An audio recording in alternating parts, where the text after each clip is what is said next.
मेरा ये पूरा गीता का उपदेश मैं कितना भी अच्छा करूं, लोग उसे पूरा आत्मसात कर नहीं पाए। और सबके लोगों के लिए तो बहुत कठिन बात है। तीसरे श्लोक में उन्होंने कहा, मनुष्याणाम सहस्रेषु कश्चित् यतति सिद्धये यततामपि सिद्धानाम कश्चिन् माम वेत्ति तत्वतः। मनुष्याणाम सहस्रेषु, उस समय की आबादी इतनी अधिक नहीं रही होगी, नहीं तो भगवान श्री कृष्ण कहते मनुष्याणाम कोटिषु, मनुष्याणाम लक्षेषु। लेकिन उस समय आबादी कम है, इसलिए भगवान कह रहे हैं हजारों आदियों में कोई कोई, कश्चित माने कोई।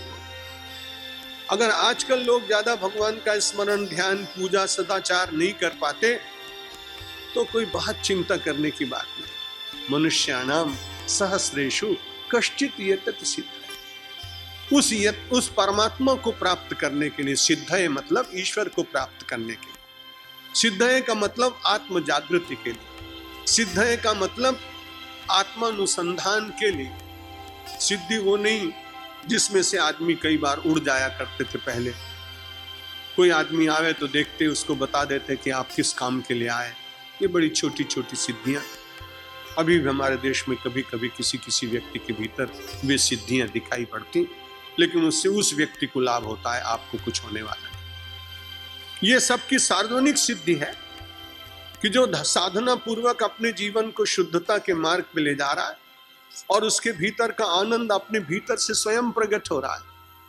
दुनिया की जितनी वस्तुएं हैं, यदि वो उधार ली जाए तो कभी न कभी पीड़ा देती, और उधार का सुख बहुत दिन तक टिकता नहीं। आपने युवावस्था का जो सुख लिया वो उधार है, वो वृद्धावस्था में मिलता नहीं। शिशु को किशोरावस्था में मिलता नहीं, किशोर को तरुणावस्था में मिलता नहीं, वृद्ध को तरुणाई का वो सुख जो उसने अनुभव किया वो मिल नहीं पाएगा। लेकिन ये भागने वाले दुख उधार वाले दुख सुख हैं, ये भागने वाले सुख उधार वाले सुख हैं। लेकिन इन सब के बीच में प्रयत्न करते करते करते करते ये उधार लेना आपने बंद किया और अपनी पूंजी स्वयं भीतर से प्रगटाई और आपको आत्मानंद मिलने लगा। तो उसके बाद एक बार कान का सुख कम हुआ, नेत्र का सुख हुआ कम, नासिका का कम हुआ, त्वचा का कम हुआ, जिह्वा का कम हुआ, तो आप दुखी नहीं होंगे। तुरंत मन ये कहेगा कि ये तो एक दिन जाने ही वाले थे। लेकिन जो अंतर से प्रकट हुआ ध्यान का आनंद, न उसमें कहीं नासिका की आवश्यकता है, न कर्ण की आवश्यकता है, उसमें तो केवल आपके चित्त की एकाग्रता की आवश्यकता है। इसलिए अपने सुख का उत्पादन आप अपने आप कर सकें। भगवान की पवित्र गीता आपके उस शोध का जागरण कर रहे। मनुष्याणाम सहस्रेषु कश्चित् यतति सिद्धये यततामपि सिद्धानाम कश्चिन् माम वेत्ति तत्वता। उन्होंने कहा थोड़े लोग, कोई कोई मेरे इस मार्ग पर चलेंगे और उन चलने वालों में भी लोग कोई बिरला मिलेगा। कश्चित् तत्वतः माम वेत्ति, जो मुझको पूरी तरह से समझ पाएगा। हम लोग भी कितने वर्षों से प्रवचन कर रहे हैं और पता नहीं कितने महापुरुष साधना कर रहे हैं, लेकिन यदि आप हमसे भी पूछें तो इस कश्चित में मेरा भी नाम कहीं आता नहीं। तत्वता उनको जानने वाला व्यक्ति फिर जगत के कार्य में बहुत रस लेता नहीं। वैसे स्वामी विवेकानंद को एक बार ऐसा हुआ, जब वो क्षीर भवानी में पहुंचे, कश्मीर में काफी यश हो चुका था, पर्याप्त यशस्वी पुरुष बन चुके थे। मां के चरणों में प्रणाम किया, कहा एक बार गुरु के चरणों में बैठकर जो अध्यात्म और आनंद का अनुभव मैंने किया था, जब मुझे समाधि लग गई थी, मैं संसार की किसी वस्तु का चिंतन न करके भी एक दिव्य सुख के अनुभूति में जी रहा था, वो मुझे फिर से मिलना चाहिए मां। आकाशवाणी हुई, अगर वो सुख मैं तुझे दिला दूंगी तो भटके हुए लोगों को मार्ग कौन दिखाएगा? इसलिए उस सुख की चिंता मत करो। जो नरक की कठिन यातना सहन करने के लिए सहस्त्रशः पुरुष अपने जीवन को पंख में डालने का प्रयत्न कर रहे हैं, उन्हें पंख से निकालने के लिए तुमको भेजा गया है। जब वो कार्य पूर्ण होने को होगा तब उसके बाद तुम्हारे अंतर की पूंजी स्वयं प्रकट हो जाए। तो कुछ लोग ऐसे भगवान के यहाँ से भेजे जाते हैं कि जो बार बार प्रार्थना करें कि महाराज हमें तत्वतः आपको जना दो, ज्ञात करा दो। भगवान छोटा आवरण इसलिए रखता है कि जगत की सेवा उससे करानी होती उस व्यक्ति के द्वारा। लेकिन कुछ ऐसे होते हैं रामकृष्ण परमहंस जैसे, ज्ञानेश्वर जैसे, तुकाराम जैसे, नानक जैसे, न कोई शास्त्र पढ़ा न विद्या, लेकिन सारा ज्ञान अपने भीतर से प्रकट हो गया। और उतनी श्रद्धा से संस्कृत के वेदों के ग्रंथों को हम लोग नहीं रखते हैं जितनी श्रद्धा से गुरु ग्रंथ साहब को रखा जाता है। जहां वो प्रिंट होता है वहां पहले से नियम होता है कि जूते पहनकर कोई उसको प्रिंट नहीं करेगा। जहां उसकी छपाई होती है वहां नियम होता है कि कोई धूम्रपान नहीं करेगा। एक भी कागज गिर जाए तो उसको बड़ी श्रद्धा से उठा के संभाल के रखेंगे, सरोवर में फेंकेंगे। एक दिन मैं विचार करने लगा कि भगवान के मुख की वाणी वेद, वो इतना आदर संसार में प्राप्त नहीं कर पाए, पर नानक के मुख से निकली हुई वाणी गुरु ग्रंथ के समान अनेक महात्माओं की वाणी का समावेश कर दिया उसमें, और वो इतनी पूज्य बन गई। किसी व्यक्ति ने पूछा भगवान से कि आपकी वाणी वेद और आपका इतना सम्मान वाणी का नहीं हो पाया जितना एक संत का हुआ। उन्होंने अरे कहा, मैंने तो कहा है मोते अधिक संत कर लेखा। मैं अपना सम्मान कम कराता हूं, संत का सम्मान अधिक कर देता हूं। मोरे मन यस दृढ़ विश्वासा कि राम ते अधिक राम कर दासा। गोस्वामी तुलसीदास जी ने कहा कि राम जी स्वयं अपने मुंह से कह रहे हैं कि मोरे मन यस दृढ़ विश्वासा, राम ते अधिक राम कर दासा। राम से भी राम का दास बड़ा होता है, इसलिए वेद का प्रचार खूब हुआ। लेकिन सम्मान के दृष्टि से गुरु ग्रंथ साहब को लोगों ने बहुत सम्मान दिया। और बिना पढ़े लिखे व्यक्ति और अचानक तत्व की जानकारी हो गई। वैश्य के घर में उत्पन्न हुए, गए बाजार में, माता पिता ने कहा जाओ, बैठे रहते हो दिन भर। अनाज का व्यापार था, तौलने लगे नानक।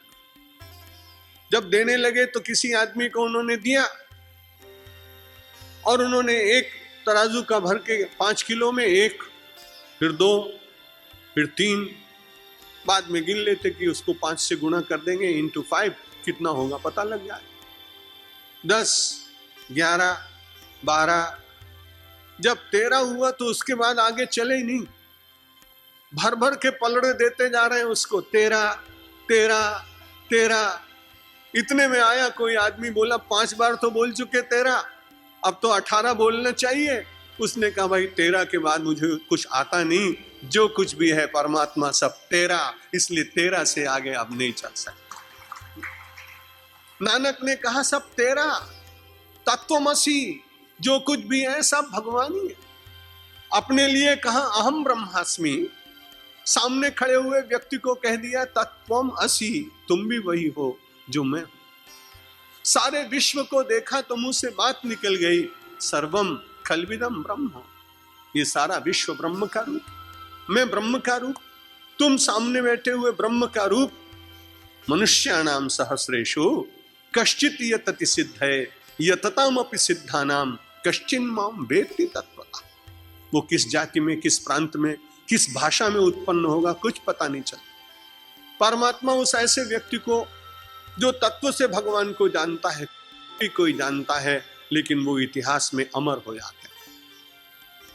भगवान ने कहा जब उसकी ऐसी वृत्ति होती है तो उसके मन में एक दूसरा ही विचार निरंतर चलता रहता है, और वो विचार 7वें श्लोक में बताया, मत्तः परतरम नान्यत् किंचिदस्ति धनंजय मयि सर्वमिदं प्रोतम सूत्रे मणिगणा इव। ऐसा विचार करने वाला व्यक्ति, उसके जीवन का चिंतन कैसा होता है? मत्तः परतरम नान्यत्, भगवान के अतिरिक्त संसार में कुछ दूसरा है नहीं। मत्तः परतरम नान्यत् किंचित अस्ति, परमात्मा के अतिरिक्त किंचित नास्ति, जो कुछ भी है सब परमात्मा का रूप। और यही कारण था कि हम सब लोगों ने अपने देश में प्राचीन काल में भारतवर्ष में देखा कि वृद्ध लोग सवेरे उठकर और लोट में और शक्कर मिला करके और चींटियों को डाला करते थे। कोई उनसे पूछता चींटियों को क्यों डाल रहे हो, कीड़ी को क्यों डाल रहे हो, तो उन्होंने कहा भाई क्या करें, हमारे देश की परंपरा ऐसी, सब में भगवान का दर्शन करो। और 2 दिन पहले तो पढ़ा था ना आपने, शुनि चैव शोपाके च पंडिता समदर्शिनी।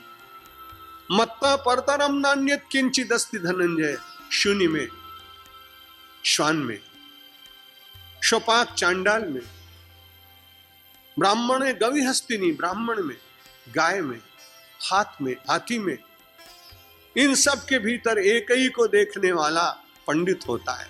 मत्तः परम परतरम नान्यत किंचिदस्ति धनंजय। उस परमात्मा के अतिरिक्त कुछ नहीं है, लेकिन व्यवहार में बहुत सावधान रहना पड़ता है। दर्शन में सबको भगवान, लेकिन व्यवहार में कैसा व्यवहार करना चाहिए तो जरूर ध्यान रखना पड़ेगा। रामकृष्ण परमहंस के पास जब कोई गया तो उस दिन यही श्लोक चल रहा था, कोई पंडित जी व्याख्या कर रहे। रामकृष्ण देव जी ने समर्थन कर दिया कि सब में भगवान, किंचित अस्ति ना, दूसरा कुछ उसके अतिरिक्त है नहीं। वो सुनकर आया। जब जाने लगा तो रास्ते में उसने देखा कि एक महावत हाथी पर बैठा हुआ और चला आ रहा है। उस दिन हाथी कुछ बिगड़ा हुआ था, इसलिए उसने जोर से आवाज लगाई कि ओ पथिक जरा हट जा, आज मेरा हाथी बहुत गुस्सा है। लेकिन वो तो अभी सुन के आया था कि सब में भगवान, इसलिए सब में भगवान देखने के कारण उसने महावत की बात सुनी नहीं और हाथी ने उसको उठा के सड़क से फेंका तो कुछ चोट लग गई।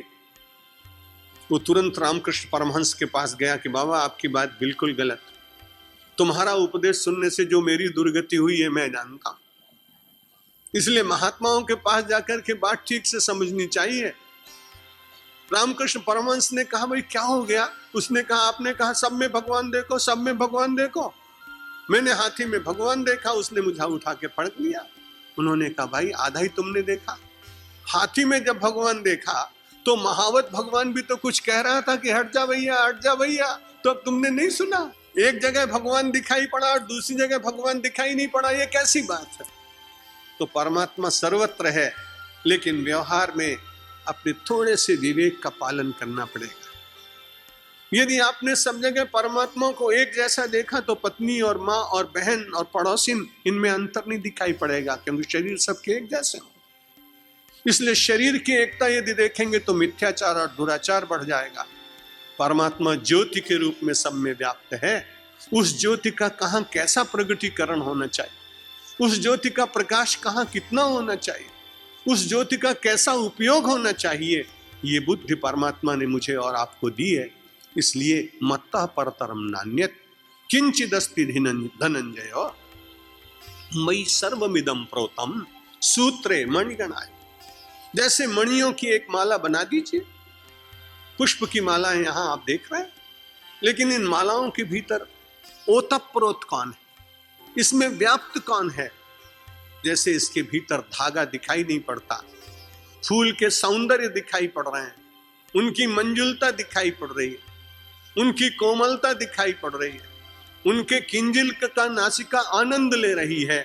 ये सब सत्य हैं, लेकिन इस सत्य के साथ में सबसे बड़ा सत्य यह है कि ये सारे सौंदर्य देने वाले पुष्प माला के रूप में दिखाई नहीं पड़ सकते यदि उनके भीतर सूत्र ना हो। सारे संसार के हिंदू, मुसलमान, ईसाई, जैन, बुद्ध, सिख, भिन्न जातियां, करोड़ों लोग, ये सब परमात्मा की बगिया के छोटे छोटे कितने सुंदर फूल, लेकिन ये फूल, इनके भीतर समाया हुआ सूत्र परमात्मा वो दिखाई नहीं पड़ रहा है। यदि दिखाई पड़ जाए तो युद्ध नहीं हो सकते, लड़ाई नहीं हो सकती, घृणा नहीं फैल सकती और कोई किसी को मारने के लिए अस्त्र और शस्त्र नहीं उठा सकता। गीता का ये तत्व ज्ञान विश्व में शांति का अद्भुत संदेश देता है।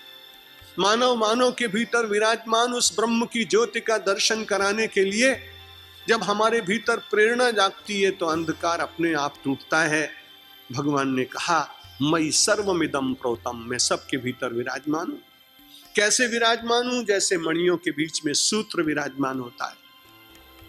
कहा महाराज एक ही मार्ग से सब लोग चलेंगे क्या? बहुत अच्छा है। यानी अध्यात्म में डेमोक्रेसी सबसे पहले हिंदू धर्म में आई। दूसरे धर्मों के लोग कहते नहीं हमारा धर्म नहीं मानोगे तो तुम काफिर। कई बार तलवार से गर्दन उड़ा देते। कई बार दूसरे लोग धर्म कहते हैं कि नहीं एक ही मार्ग है, अन्य मार्ग नहीं। लेकिन हमारी संस्कृति कहती है उपासना के बहुत मार्ग हैं, लक्ष्य सबका एक। लक्ष्य है आनंद की प्राप्ति। मार्ग इसलिए अलग अलग है कि किसी में बहुत तेज चलने की शक्ति है, कोई आदमी बहुत मंथर गति से चलता है, कोई व्यक्ति मध्यम गति से चलता है, कोई व्यक्ति अत्यंत मंद गति से चलता है। मंद गति, मंथर गति, मध्यम गति, तीव्र गति, इन 4 गतियों से चलने वाले व्यक्तियों को एक ही साधना कैसे हो सकती?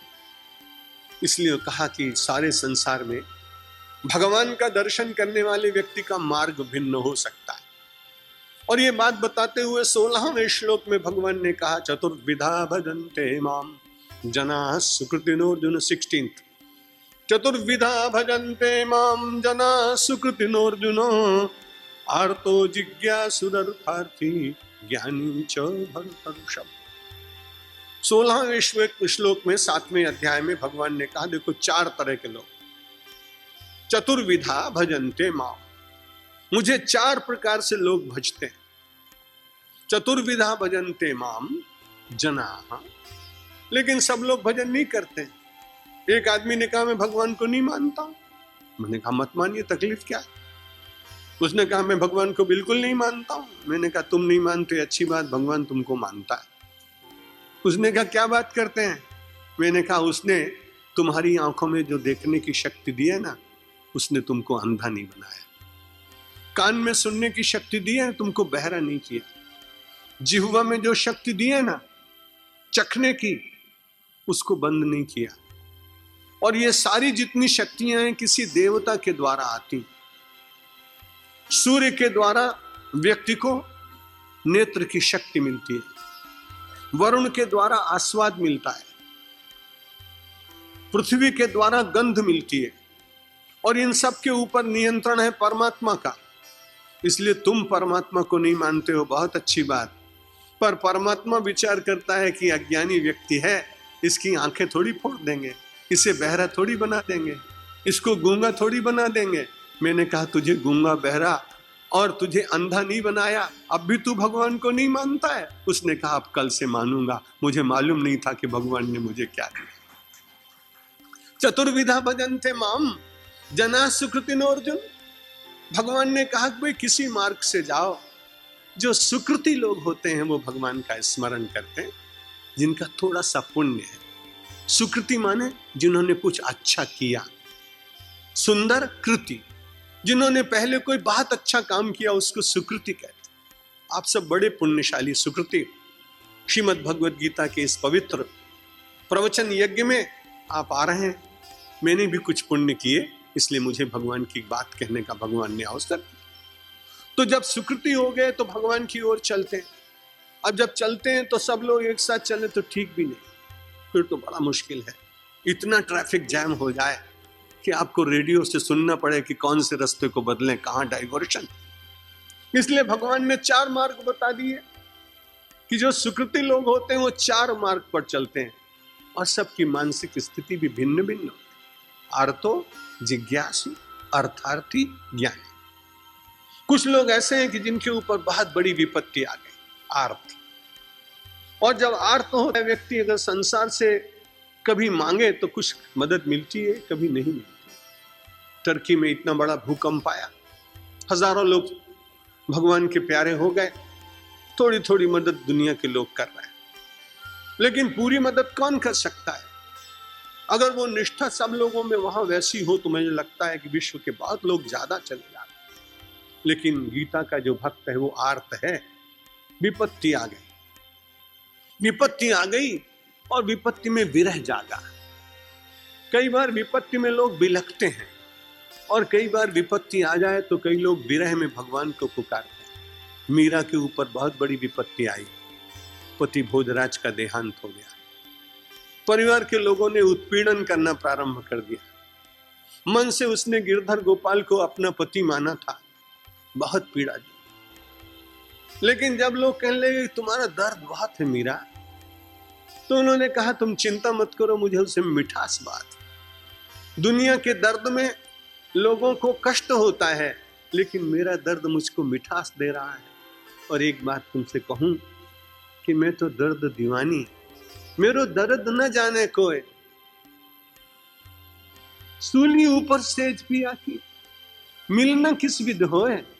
मीरा को तो दर्द दूर तब हो जब वैद्य संवरिया हो। वो आर्त भक्त अपने वैद्य संवरिया को बुलाता है। जब संवरिया वैद्य उसको मिल गया तो साधारण डॉक्टरों की चिंता करता नहीं। जो आर्त है, द्रौपदी को आर्त भक्त कहते हैं। विपत्ति आई, पुकारा उसने, त्राहिमाम रक्षमाम।